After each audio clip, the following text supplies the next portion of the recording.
Hey guys, Chow's here with a little new video that I'm doing with the start of the new year. Lots of stuff is going to be going on, so I am going to start covering stuff like events, conventions, a bunch of other stuff just to keep the content fresh, so it's not just video game based, obviously.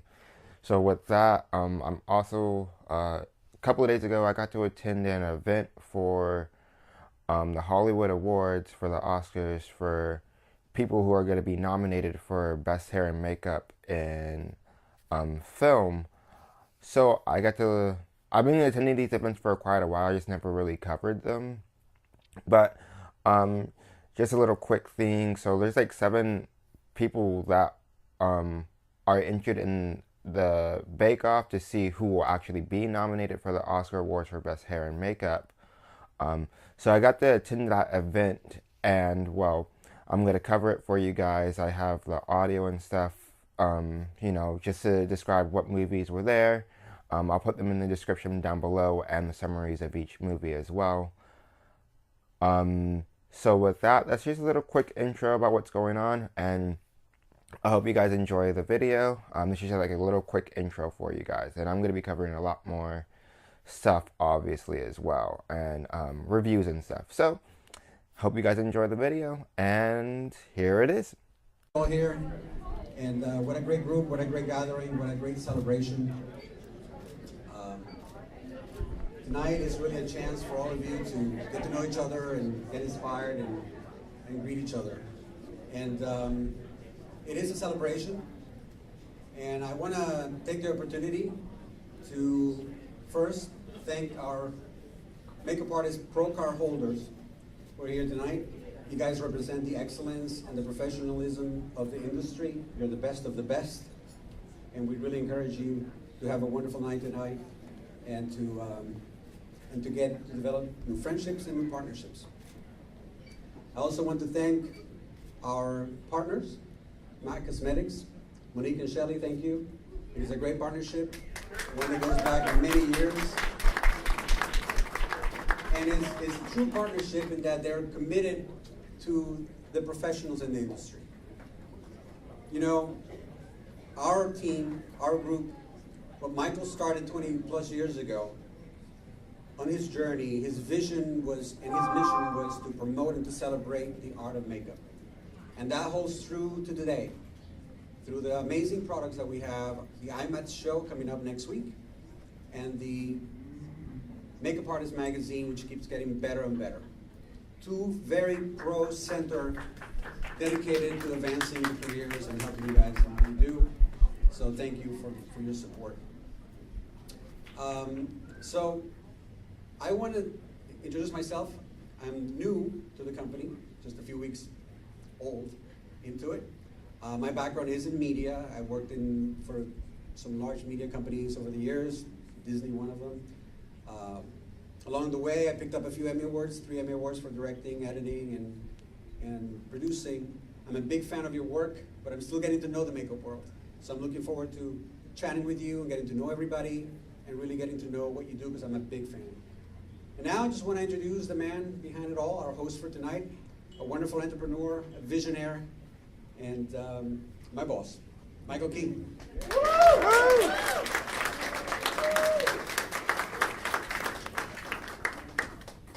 Thank you, Ellie. Hello, makeup artists and hairstylists. Are you guys having a good time, I hope, here at the spare room at the Roosevelt? This is the 4th annual Hollywood Awards celebration. What's that? I don't have a dance routine, sorry. You don't want to see me dance.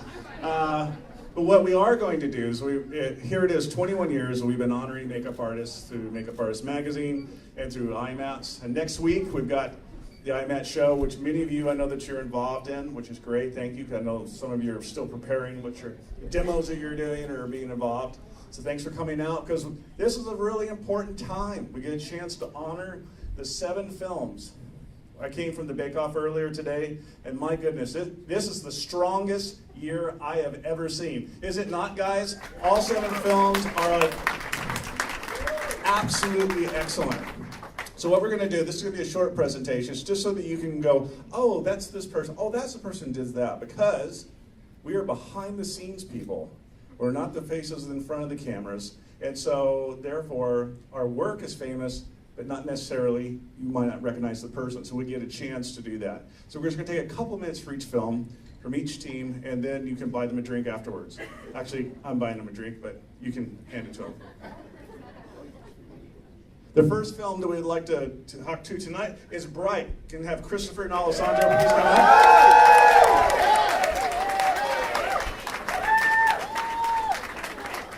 Welcome, gentlemen. You might recognize them. You saw them here last year. Lightning does strike twice. They were here for the Suicide Squad. I almost said a different film. I get it mixed up with that. So they're back again, the dynamic duo. And so what we would like to hear, guys, is just a few of the highlights of your show and why it's being considered. Well, what kind of talking about? We're talking about Bright. Yeah, was great. It was a great journey. We're back here. First of all, I'm really happy to be here. It's really comfortable in this room, surrounded by friends. It was really great. And also, Bright was a great too. It was a great journey. We create a world of different people, a world of like elves, Bright, gangster, everything. It was a great. The best inspiration was this city, Los Angeles. This was where I get my best inspiration from. What, we had a film actually that shot in Los Angeles? No, I want to say that. I am teasing because there's so few films that are shot in Los Angeles, so we're really happy that you guys did. Christopher, tell us about your contribution. Why don't you guys do a do-si-do there? I was really happy and proud that the film shot here in Los Angeles, and we were able to employ so many of my idols and people that I look up to and my peers. That was the highlight of the entire show. Actually, I was blown away by just the people that you had there. Can you just rattle off? You can go ahead and do some shameless name drops. That's all right. Oh my God. Because if I forget someone, they're going to get upset and I'll hurt their Facebook feelings and everything. Okay, we wanted that. Oh God, I had Greg Canham and I had Richard Redlipson who's here and Jamie Kelman and I had Kevin Haney and I had Greg Funk and I had Craig Reardon and I had Bart Mixon and I had Ed French, and I could go on, and if I didn't mention you, I'm sorry. Don't get all hurt. That's a shame you couldn't get any good help. I guess it was obviously busy in town, so you were scraping the barrel. Exactly. Yeah. No, it was that was the highlight of the show. Really, honestly, is to be working with everybody and doing those long nights. They made it really worth it. So it was fantastic. Yeah. And when people are looking at Bright, why do you think this?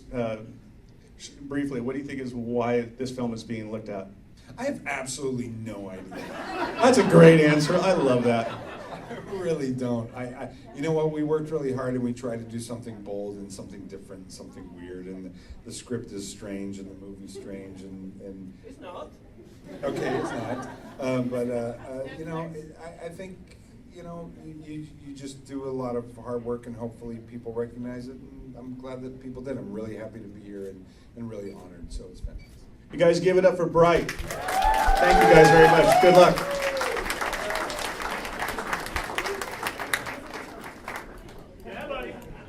Next, I'd like to have the team from Darkest Hour, please. Have David and Lucy come up.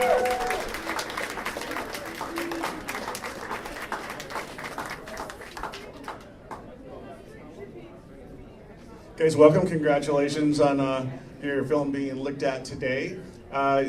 They're from out of town. You might have noticed that. So they're from across. Was not shot in Los Angeles. Where was your film shot? It was shot in London, and the north of England. So we were in Leeds, Manchester, Yorkshire. Number 10 Downing Street, Treasury, Underground in London, Ealing Film Studios, Leavesden Film Studios. Well, it was a magnificent achievement. It's been the talk of the town. Has been the great illusion of taking Gary Oldman and making him into Winston Churchill. Just give us just a few points of the challenges in order to be able to create this fantastic achievement. one of the main challenges was how soft the pieces were. That was quite a big challenge. So just making sure that it was accurately applied in the right place, because even a millimetre out could change the whole look of the face. Also, probably the time that we had for checks wasn't very long, so that was also a big challenge for us. And the fact that we were a very small team.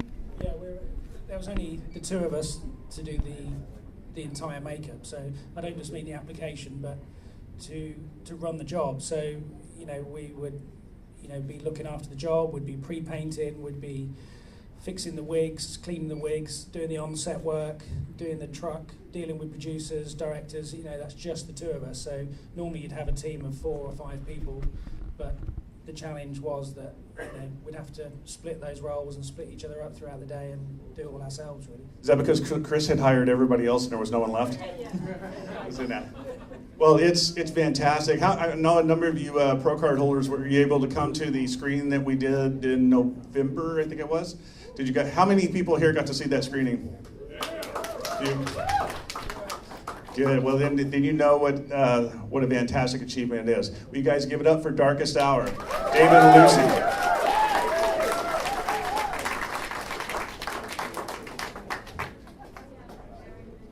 Now I'd like to have the makeup and hair team from Ghost in the Shell, please. Sarah, Deborah, and Jane, do I have all 3?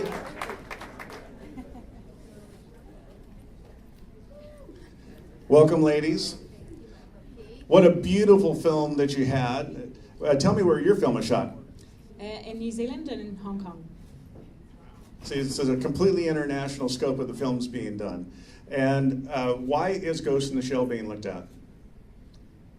Well, and actually this is something I wanted to mention at the bake-off, and I forgot because I was super nervous. But it was cool to shoot in Hong Kong because there's such a incredible demographic diversity. And we were able to really tap into authentic, traditional and futuristic looks. It was, we were able to look back into like fashion trends and, look at cyberpunks and geishas and yakuza. And, it was so cool to like 80s androgynous and to like, expand within all of those areas with a little bit of a futuristic bend. And that was a real highlight for us. And I think, colors vibrant and rich, shapes bold and deliberate, and all of those elements just, it was like for a makeup artist and, a hairstylist, like just a feast. So there you go. And so you were taking care of everyone on the cast except, so -1, right? Yeah, thank God we got dealing with Scarlett. Yeah, we're going to get with Deborah in a second. We'll harass her in a moment, but you're taking care of what? Everything else around Scarlett. So yeah, Sarah and I were like taking care of everything else, and thank you, Deborah, for taking the pressure off, number 1. But yeah, there was a whole lot of cast. There was probably 20 or more full prosthetic makeups in the cast and featured extras, and behind that there was probably 200, 300 extras, which is maybe not a lot in most of our worlds, but every one of those people had something going on. Well, you created quite a rich background and characters. I loved it, and the book too. I think you sent it to me. That's a great book. Deborah, come down here so I can harass you. I've known Deborah like for half my life, and it's so great to have her up here. In fact, you may end up seeing her a couple of times. And so you had the burden of doing Scarlett. I'm sorry that was such a burden for you. It was a pleasure. It absolutely was a pleasure, and fun makeup to do. I mean, to create an androgynous anime character come to life. It was a great fun, and striving for that perfection every day, and not to make it look like makeup, but to make it look like a creation, and build it from the ground up was really fun. And trying to be true to the anime and true to the fans, because the anime was so popular. And besides the fact that I had my son to answer to. So I really did want to keep it true, but yet within their vision as well. And I think we all strive for that same thing, to do justice, to Ghost in the Shell. Well, Scarlett probably looked the best in that movie that I've seen her in a while, so you did a killer job, lady. You guys give it up for Ghost in the Shell. Thank you very much.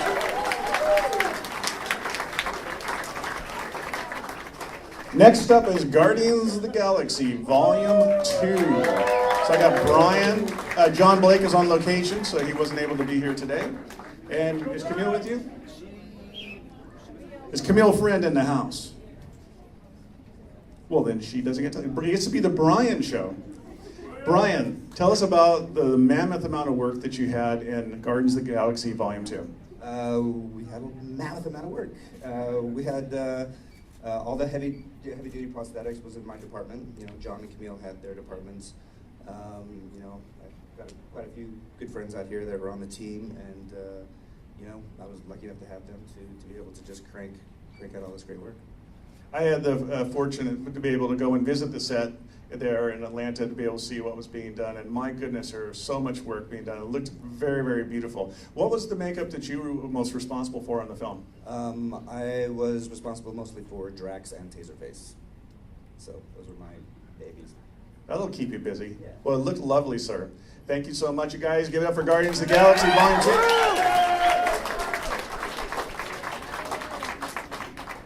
Now I'd like to have the hair and makeup team from I, Tonya, please. So that would be Deborah and Rutha.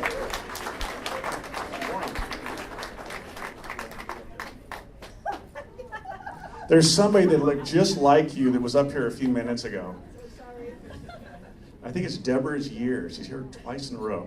So I, Tonya, wow, what for those of us that actually remember Tonya Harding and lived through that.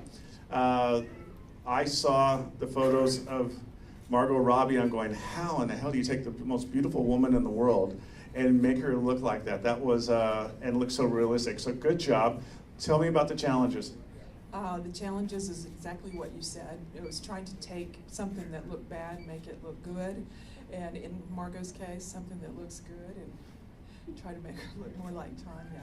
It was a challenge. I mean, it was a low budget movie, and it was everything pretty much for me was out of the box. You know, and trying to find things to work with that I felt like that Tonya herself would have used to make it look more authentic. And the wedding that you saw, you know, a lot of the ideas from the wedding that we had in the movie came from a wedding I went to one time in Alabama where the bridesmaids were lighting the candelabras with big lighters. So I looked around at the guests, and, you know, and I'm thinking, okay, that's what I'm going to make this wedding look like. So. Great. I love you were talking about the wigs that you had at the Academy during the Bake Off. Can you just talk about that a little bit, how you ended up treating those? I took them to the point of no return. I was just hoping that the hair would stay in them. You know, I just permed them. All of them got permed twice. And we had 6 of them. I colored them until I just felt like I had what I needed, which was very dried out, permed hair. And then I styled them with beer. So we need to know this. It wasn't asked at the Academy. I was a little disappointed in that. Which beer did you use? Bush. It was Bud. It's good. Deborah comes back and harass you some more, girl. The interview makeup was really, really great because that's when it's the most extreme for her look. Can you tell us a little bit about that? Sure, with the help of our prosthetic designer, Vincent Van Dyke, and our applicator, Ray Vincent, and Tom Klaus, and Andre Freitas. We put it all together. It went through just a quick test before the holidays. We prepped, I mean, thank God to the team, and it takes a team, everybody, for a show like this. And, we tested it, and then we decided to take it back 15%, and then 20%, and so on and so forth, and kind of landed where we landed.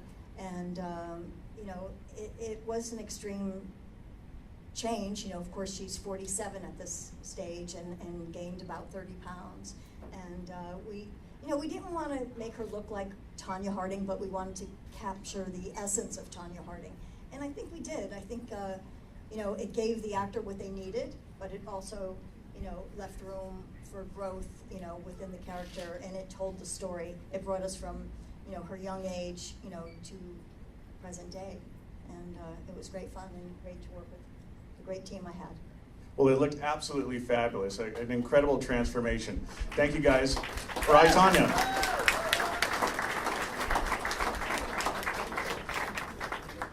Now I'd like the makeup team from Victoria and Abdul, Daniel Phillips, and Lou, are you in the house? I'm going to try something a little different. I'm going to stand on this side since I'm right-handed, so I'm not crossing. There we go. Look back. So what a beautiful, gorgeous film with all the, especially the facial hair that was in there, and also the story arc of your lead character, where she is. Can you just talk a bit about that? Well, Stephen, our director, we made it very clear that he wanted her to start off looking very bored, very tired, very bored with life generally, and then to have this gradual flow where she blossoms when she meets Abdul, and then her gradual decline. So it's really back to basics. It was sort of just light and shade, grease makeups, cream makeups, and just really strengthening the lines, enhancing her own lines basically, and then just softening everything, and then bringing it up and down as we went along with the story. And this beautiful facial hair in the film, how much of that is the performer's own facial hair versus what you guys have? With our main cast, it was all created by us. What we would do is we'd have partial beards made, and because we're shooting on high definition, we would then overlay the hair, laying on hair basically, which is it's kind of time consuming. Once you get into the swing of it, you can do it quite quickly. And we were saying, you begin to learn to fall back in love with beards basically, because they can look so beautiful close up. In fact, that was the joy of it for us. Great, Lou, to do a switch there. Can you tell me a little bit about your contribution to the film? Yeah, I was mainly in charge of all the supporting actors. And as you saw, most of them had something on their head, be it a fringe or a wig or a hairpiece. So it was constantly dressing the whole time. We had to sort of perm the fringes for one. And I said it was just maintenance really that took such a long time. And obviously we applied lots of beards and all the laying on, and so it was quite a big job. It was a big job, and it's really something I didn't realize till today, really the scope of how much you guys contributed. And this all looks invisible. It just looks like exactly what it's supposed to be. So well done, so great. You guys give it up for Victoria and Abdul.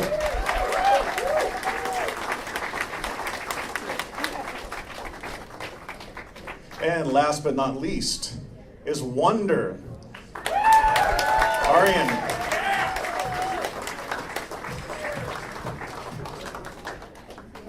What a superb makeup. Arian, just genius work that you did. I keep using that word, and I'm probably going to keep doing that. But tell us a little bit about the transformation that you did on this 9-year-old boy. Well, I mean, you're leaning on an actual, medical condition, but so just trying to find the right balance between, because in the book it's quite severe, but having this actually done as a practical makeup on a 9-year-old in a lead role is you have to find a balance, and it took a lot, but he's completely covered really, but yeah. Can you tell us a little bit about how those changes were achieved? All it is, in that sense that I first just had to meet Jacob, and you don't know until you actually do first makeup on somebody that small that it's going to work or not. And at that point, they had talked to visual effects companies just to do it as a digital character. But I felt it could be done as a makeup, and I thought about it for a long time because I knew if I would have presented it to him, I also had to deliver. So it took me a while, but once I met Jacob and his parents, and I could see what I could do with sculptural wise, and he could wear the lenses, I knew I could kind of push it a little bit. Yeah. Can you talk about what's being achieved with the helmet? Right. He's wearing a skull cap underneath the wig and all the prosthetics just to pull his eyes down, basically. But I knew I couldn't glue him down for 9 hours. Those are the hours he could work from door to door. But so we designed it in such a way that he could lock and unlock. And it's hidden underneath the wig. It has a wire system with a tubing. It's connected to the eye bags. And it's all very subtle. It's all half the size that you normally work in, so it's minuscule. But he did great, and yeah. So it's just being pulled down for when the camera's rolling. For the takes and the rest of the time, he can relax. That's right, because I knew I couldn't glue him down for 9 hours, and he had an hour of school here and there, or or he could simply got uncomfortable because it is uncomfortable, and he wears the lenses in. So I knew I couldn't do that, so we made that. Yeah. And lastly, one of the things you talked about at the Academy today is about what the lenses, what was the purpose of those? Right, because Treacher Collins syndrome, their eyes kind of droop because they have underdeveloped cheekbones, and that's one of the conditions. And it's not like, because if you pull somebody's eyes down, they look like they're pulled down. That wasn't the right look, so I needed to get rid of the bottom of the eye white, and we enlarged his irises with lenses. So we didn't change his eye color, we just enlarged it, and that got rid of that problem. And in the same way, it kind of made him look cute again, if that makes sense, so it really worked. Well, it's beautiful and an incredibly 100% realistic illusion, and that's rarely achieved. Congratulations, sir. Wonder. Okay, you can stay up here. Actually, I'd like to have all 7 films. So we're going to have you up. We're going to do a toast, and then we're going to do a photo. So everybody that's part of the 7 films, if you would.